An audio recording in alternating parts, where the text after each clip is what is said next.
reencuentros definitivos, porque estoy muy interesado en que nosotros podamos desarrollar una visión de la importancia que tiene nuestro prójimo más cercano, nuestros hermanos en Cristo, para construir desde la vida abundante ese hilo conductual para la ciudad y por supuesto en el reino de Dios.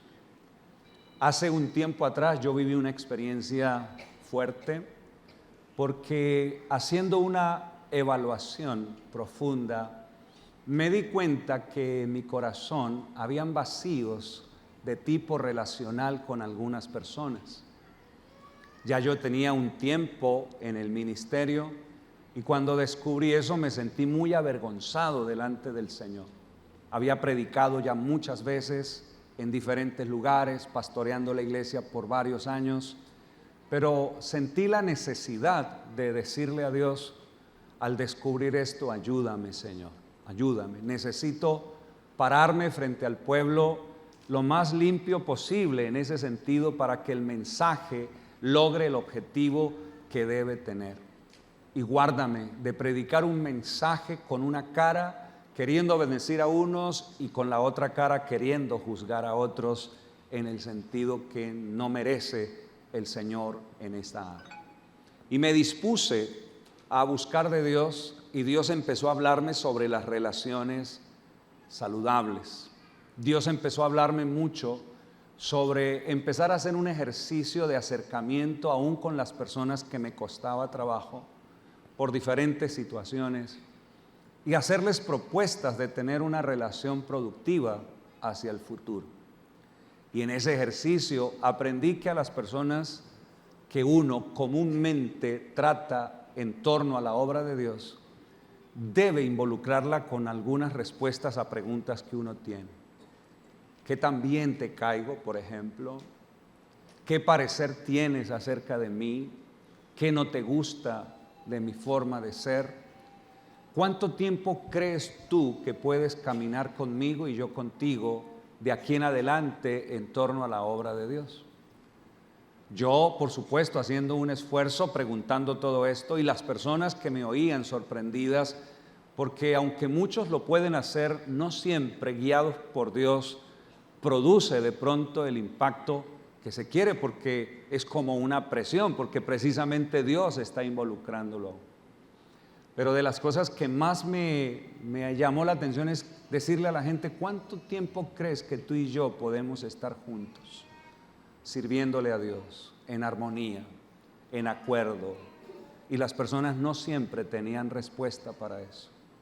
Lo que me mostraba que las relaciones para muchos son sinceramente transitorias, de momentos cortos. No te ven en un futuro largo a su lado, sirviendo a Dios juntos, ayudando a la causa de Dios de manera especial.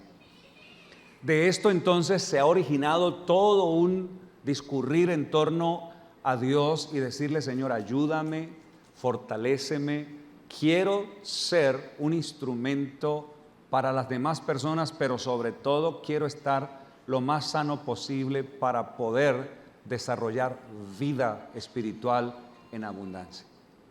No sé si eso sea el caso suyo, ojalá no, pero si lo es, le pido un favor: no le saque el cuerpo a Dios, póngase las pilas, porque los últimos años que usted viva tienen que ser los mejores años desde lo que Dios a usted lo invita a vivir en Dios. No espere que venga alguien a decirle: arregla las relaciones con los demás. Usted ya sabe que tiene que hacerlo.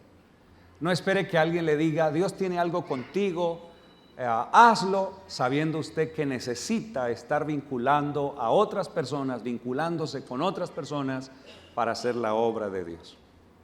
Así que de allí yo propongo algo en esta mañana, y es que los reencuentros deberían ser definitivos. Los reencuentros que forjan relaciones debían tener una tendencia hacia la permanencia y ser sostenidas por Dios para que duren, y en ese durar que los resultados sean notorios, especialmente por lo que Dios ha puesto en cada persona que está a nuestro lado. en los tiempos que Dios nos da, que son favorables porque Él está presente, su presencia ayudará a que nuestra relación sea de trascendencia y que otras personas se contagien de una buena relación observada alrededor de ellos. Pero tengo una pregunta: ¿dónde, en qué momento y por qué razón se gestan los reencuentros? ¿Por qué razón Dios nos da la oportunidad de ver a una persona con la que compartimos tiempo atrás y no lo habíamos vuelto a hacer? ¿Por qué Dios nos permite volver a mirarnos, a escucharnos y a dar directrices desde nuestro estilo de vida presente? ¿Por qué Dios permite que estas situaciones tan importantes se den? Pues bien, nosotros de pronto no alcanzamos a medir las intenciones de Dios, pero Dios ve todo mucho mejor, por supuesto, que nosotros. Y hay contextos en los que Dios gesta reencuentros para que perduren y el objetivo de Dios se logre. Solo permítame mostrarle uno de tantos contextos: el contexto de Israel viviendo en Egipto.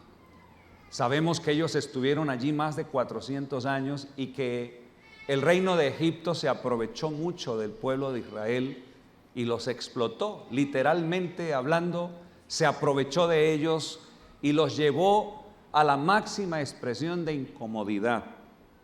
Pero lo llamativo aquí es que precisamente en ese contexto el pueblo de Israel ora a Dios y Dios valida la oración de su pueblo. Ciertamente el reino de Egipto estaba presionando, pero la oración de Israel fue tan genuina desde lo que es como pueblo de Dios, desde lo que significa como pueblo de Dios, que el cielo registró una aprobación en la oración. El texto bíblico nos permite a nosotros entender que Israel bien pudo dedicarse a orar por causa de los egipcios, pero la palabra no muestra exactamente eso. Muestra más la necesidad de ellos como pueblo de Dios, y Dios fue el que se encargó de ver a los egipcios explotando y manipulando de una manera nociva al pueblo de Israel. Lo que nos da a entender que las oraciones que son validadas por el cielo son oraciones que corresponden a nuestra esencia por causa de la naturaleza de Dios. Dios quiere ver a una persona, quiere escuchar a una persona que está en necesidad de orar, y que desde esa oración Dios pueda registrar que es por causa de la naturaleza divina que Dios debe responder, porque Dios no puede oponerse a lo que Él mismo estableció de socorrer a su pueblo. Eso uno lo encuentra en la palabra y uno le saca provecho a los textos que aparecen registrados así. Por ejemplo, mire lo que dice Éxodo 3:9. Dice lo siguiente: el clamor pues de los hijos de Israel ha venido delante de mí, y subraya, y también he visto la opresión con que los egipcios los oprimen, dando a entender que delante de Dios hay como dos escenarios, no necesariamente así, pero así parece ser. El pueblo de Dios orando por lo que es como pueblo, y Dios mirando al mismo tiempo a un pueblo que los oprime en demasía, por así decir. Pero en ese contexto de necesidad, entonces Dios levanta a Moisés y lo establece como el líder de la causa liberadora para Israel. Moisés tiene una serie de dificultades para entender, comprender, asimilar el deseo de Dios con él, y se convierte en alguien muy resbaloso para Dios desde el propósito del llamado, y le saca todas las excusas habidas y por haber. Y llega un momento en que Dios se fastidia con Moisés, y según la versión 60 nos dice que Él se molestó con Moisés, como lo dice el capítulo 4, versículo 14, y le dice entonces que Él lo está levantando, pero al lado de Él está levantando a Aarón, y que Aarón será su compañero para poder desarrollar todo este objetivo de Dios de liberar al pueblo de Israel. En ese contexto de necesidad, aparece Moisés y aparece un compañero ministerial, un compañero de servicio espiritual para Moisés, y se gesta una relación interesante porque hacía muchos años ellos no se veían, y aun cuando eran hermanos, lo que Dios hizo más que por la hermandad fue por la causa misma a favor del pueblo de Dios. Lo que quiere decir que se rompe un poco la estructura familiar para pensar en la causa divina que sobrepasa cualquier estructura aquí en la tierra. Me explico de otra manera. Nada puede separar al hombre de la mujer en el vínculo sagrado del matrimonio. Lo que Dios unió, no lo separa el hombre. Sin embargo, la muerte separa al hombre y no habrá matrimonio después de la muerte. No se mantiene el matrimonio después de la muerte. Sin embargo, solo es Dios el que puede romper eso. Lo que quiere decir que lo que para nosotros es sumamente importantísimo, para Dios puede ser un asunto de trámite y no lo más importante como para nosotros. En este caso son hermanos, pero más que hermanos, la causa de Dios está por encima de una línea de parentela que hay entre ellos. Por causa de la necesidad, Dios levantó a Moisés y levantó a Aarón de manera especial. Aquí entonces cabe otra pregunta: las relaciones trascendentes, las relaciones que se dan en el reencuentro, ¿deben ser asumidas como un asunto de Dios o de nosotros? ¿Debe ser asumido como una situación preocupante para Dios o para nosotros? Pues el texto a nosotros nos muestra precisamente que en este acontecer del clamor del pueblo, Dios levanta personas para dar respuesta a su necesidad y para resolver un asunto como este. ¿Asunto de quién? ¿De Dios o de nosotros? Es un asunto prioritario de Dios y lo transfiere a nosotros. En otras palabras, entre más nos demoremos en tener buenas relaciones, perdemos nosotros. Es diseño de Dios que nosotros nos llevemos bien. Es diseño de Dios que nosotros tengamos relaciones saludables al punto de no dañarlas por aspectos de comportamiento, como por ejemplo mentirnos. Pablo es uno de los que dice: no mintáis los unos a los otros. ¿Por qué? Porque la mentira es un elemento que deteriora las bases de las relaciones entre los hermanos. Así que al deteriorarse, entonces, ¿cómo pueden ponerse de acuerdo dos personas que están separados por el engaño y la mentira? Cuando Dios es verdad y todo lo que nos une es la verdad en torno a Dios. Por eso Pablo se preocupa por decir: no le mientas al otro. Sé lo más puro y genuino con respecto a las otras personas. Sin embargo, nosotros notamos que ese es un asunto que podemos administrar a nuestro antojo. Y se nos hace fácil mentir. Se nos hace fácil decir las cosas no como son, sino a la manera de nosotros. Y tarde o temprano, ese es un móvil de las tinieblas, tarde o temprano ese móvil termina deteriorando nuestra relación y cortando la esperanza de vida de una relación que debió perdurar, pero que por causa de nuestra forma de ver causó mucho daño y estorbó de manera especial. Las relaciones son sumamente importantes. Así que si Dios te da la oportunidad de reencontrarte con alguien o de encontrarte con alguien en el contexto de la fe genuina, aprovéchalo, aprovechémoslo, porque solo así Dios hará cosas grandes en el nombre de Él a todo aquel que le cree y viva la fe en ese sentido. Ahora bien, nosotros notamos entonces que Moisés y Aarón se reencontraron. Sabemos que nacieron en la misma casa, familia, pertenecieron a la misma parentela, pero por causa de la vida misma, él termina separándose de la familia.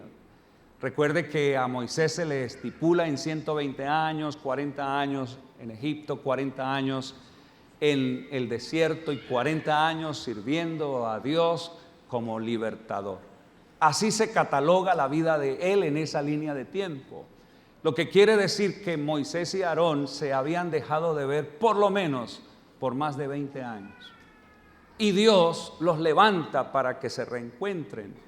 para que juntos ahora sean parte de la solución de una necesidad que tiene el pueblo y que ha pedido desde el clamor genuino, y el cielo lo ha validado. Así que vemos nosotros que en este caso Dios permite que se junten.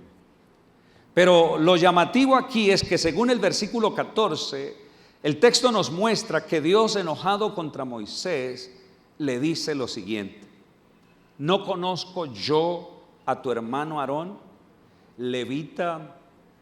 ¿No conozco yo a Aarón, que es alguien que habla bien? He aquí que él saldrá a recibirte y al verte se alegrará en su corazón. Y entonces yo noto que aquí la mano de Dios está en el reencuentro.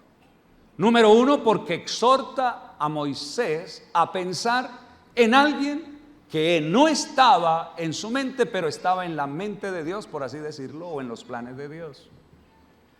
Oye, nosotros no es que seamos personas hábiles para pensar en alguien que pueda ser muy útil para nosotros.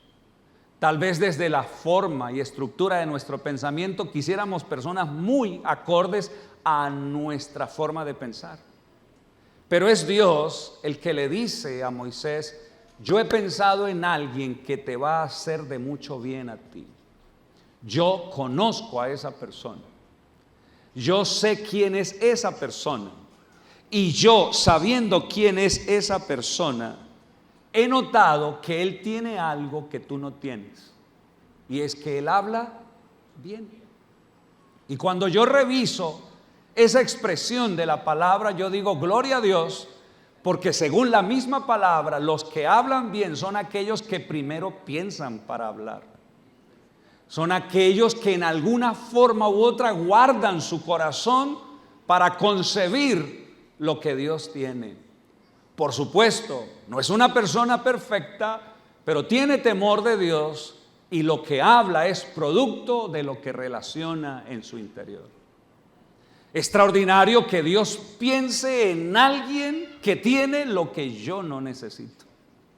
Así que uno debería revisarse en la manera como piensa del otro y dar un lugar para creer que Dios está colocando a alguien a mi lado para cubrir mis faltantes en torno al propósito de Él. Claro, nosotros tenemos un sinnúmero de situaciones que producen desconfianza acerca de las personas, pero se supone que si el fruto valida el testimonio de la persona y por el fruto estamos conociendo a la persona, deberíamos ser un poco más flexibles en pensar que el que está a mi lado es un soporte levantado por Dios para ayudarme, que no es alguien levantado para quitarme, sino para multiplicar lo que Dios a mí me ha entregado. Que Dios levanta a una persona para que esté a nuestro lado y nos permita ver complementariamente el mismo asunto, y fortalecidos como uno podamos sobrepasar cualquier adversidad y podamos afrontar cualquier reto como Dios nos está pidiendo que lo miremos. Dios está diciendo: yo conozco bien a quien tú necesitas, y como sé bien lo que tú necesitas, la respuesta mía es un Aarón para ti. Reencuéntrate con él. ¿Tienes miedos? ¿Tienes temores? ¿Hace cuánto no lo ves? Tú cometiste por ahí un pequeño delito, gran delito, te sientes juzgado, qué sé yo, pero cuando él aparezca y se ponga delante de ti, recíbelo como un regalo mío para ti. Porque yo estoy presente en él para bendecirte. Con razón Dios dice: ama a tu prójimo. Con razón Dios dice que lo aprecies, porque Dios está bendiciendo tu vida a través de alguien a quien Dios establece cercano a ti. La mano de Dios está en el reencuentro. Pero hay algo especial, porque hay unos elementos como los que yo le estoy presentando que consolidan el reencuentro. Y es el conocimiento rector de Dios del ser y el hacer en una persona. Aarón, conocido por Dios. Moisés, conocido por Dios. Pero hay algo especial, y es que Dios no anula la vinculación fraterna y espiritual.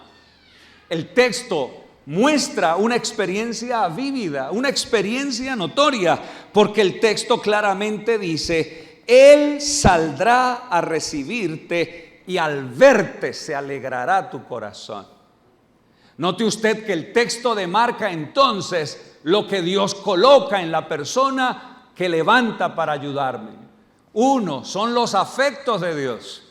Él estará listo para abrir sus brazos, recibirte y se alegrará al volver a verte y se gozará contigo porque ahora comienzan a caminar juntos en este proyecto que yo tengo.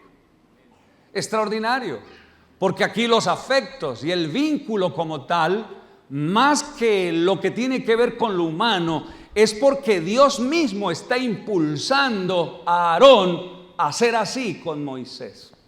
Lo que quiero decir es que el afecto es un afecto genuino, conforme a la naturaleza de Dios. No es un afecto postizo, manipulado, que se maquina para sacar provecho de una relación con la otra persona. Es un abrazo puro, genuino, profundo, que viene de Dios. Es Dios el que está levantando a Aarón. No sé si me estoy haciendo entender. Así que todo lo que Dios levanta como prójimo a tu lado, no lo levanta para dañarte. Levanta Dios a alguien para edificarte y ayudarte a crecer, y sobre todo para hacer apoyo en la tarea que Dios te está encomendando. No puedo ver a quien Dios levanta, ojo, a quien Dios levanta como mi enemigo. No debería ver a quien Dios levanta como una persona que compite para destruirme, sino que debo verlo como un regalo de Dios para alcanzar el deseo de Dios, la voluntad perfecta de Dios. La mano de Dios está en el reencuentro. La mano de Dios está allí. La mano de Dios está siendo notoria. Pero hay algo aquí también que es muy especial, y es el capital espiritual que tienen los dos, tanto Moisés como Aarón. ¿Y cuál es el capital? El capital es que este hombre habla bien, por supuesto. Pero dice en el versículo 15, acompáñeme. Dice: tú, Moisés, hablarás a él y pondrás en su boca las palabras, y yo estaré con tu boca y con la suya. Y dice: y os enseñaré lo que hayáis de hacer. Hay un capital espiritual para los dos, y Dios se compromete a enseñarlos a los dos en ese reencuentro y en la relación, para que la relación produzca los resultados especiales. A mí eso me parece espectacular. Te lo voy a poner en un plano más terreno con el caso nuestro. Es como si Dios me permitiera reencontrarme con el pastor Fabio. Y bueno, ¿y para qué nos reencontramos? ¿Qué tienes tú? ¿Me harás daño? No. ¿Cuánto tiempo caminamos juntos? 20 años podemos hacia el futuro por la edad que tenemos. Saquémosle provecho a los 20 años. ¿Y qué va a pasar en esos 20 años? Tranquilo. Lo que tú tienes, lo que yo tengo, se multiplicará, porque Dios se compromete a enseñarnos en la relación para que crezcamos en la relación y sepamos qué hacer con nuestra relación en torno al proyecto que Dios tiene con nosotros dos.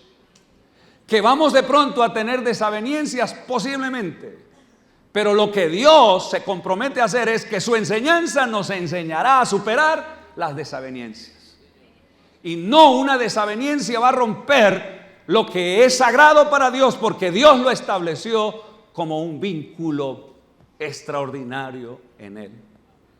Dios nos regala personas. ¿Cuántos dan gloria a Dios por eso? Dios nos honra con las personas que están a nuestro lado. Dios nos bendice con las personas que Él coloca a nuestro lado. Y Dios quiere levantarnos de manera especial. Por eso es que Dios permite que haya una dignidad en las personas que debe ser reconocida. Ahí es donde uno debe tener la suficiente madurez para reconocer a Dios como Dios grande en la persona que Dios nos regala. Me explico. Mira lo que dice el versículo 16. Dice, y Él hablará por ti al pueblo. Ojo con eso. Él te será a ti en lugar de boca, y tú serás para Él en lugar de Dios. Bueno, Señor, ¿y entonces cómo juega nuestra relación? Sencillo. El que sabe hablar es Aarón. Así que tú no hablarás mucho, hablarás lo necesario, pero el que va a hablar es Aarón. Uy, pero eso es demasiada grandeza para él. No, es lo que tú necesitas. Bueno, ¿y cómo voy yo ahí con respecto a Aarón? Sencillo. Tú serás para él como si fuera yo. La dignidad. Qué extraordinario respetar al otro por la grandeza de Dios puesta en el otro. Y que no empecemos nosotros a minimizar la grandeza de Dios en la otra persona. Nosotros a veces nos comportamos como personas simples. Rebajamos la dignidad espiritual del otro con chistes y burlas, con malas intenciones en comentarios que no son agradables delante de Dios. Y tratamos de colocar en menor calidad lo que Dios colocó en la persona. Eso es como cuando alguien dice, llegó el pastorcito. No, espérate. Si Dios le dio a él calidad de pastor, no soy yo quien para rebajar lo que Dios puso en la otra persona. Debemos respetarlo. Debemos hacer mención de la grandeza de Dios en la persona. Creo que si Dios nos enseña acerca de esto, nuestro provecho puede ser aún más amplio en el Señor. Acompáñenme, capítulo 7 de Éxodo. Capítulo 7, versículo 1. Dice la palabra, Jehová dijo a Moisés, mira, yo te he constituido Dios para Faraón, y tu hermano Aarón será tu profeta. Ahora comprende a qué se refiere esto de que sepa hablar. Entonces si va a fungir como profeta es una persona que ve el cuadro de Dios en el presente y en el futuro. Entonces es alguien que sabrá ubicar a Moisés en el futuro. Es alguien que sabrá ubicar a Israel en el futuro. Es alguien que sabrá ubicar a Faraón en el futuro. Pregunto, ¿le hace bien o le hace mal a Moisés tener al lado suyo a alguien que Dios levantó que sabe hablar como profeta? ¿Le hace bien o le hace mal? Le hace bien. Pregunto, ¿le hace mal a Aarón tener a alguien con la autoridad de Dios frente a él? No le hace mal. El día que entendamos eso, las cosas serán a otro nivel. Y Dios a nosotros nos levantará para cosas mayores, como dice el Evangelio. Yo quiero cerrar solo llevándole a meditar en algo. Romanos 12, 18. ¿Qué dice? Mire lo que dice la palabra. Romanos 12, 18. Pongámoslo acá, por favor. Eso. Dice, si es posible, en cuanto dependa de vosotros, estad en paz con todos los hombres.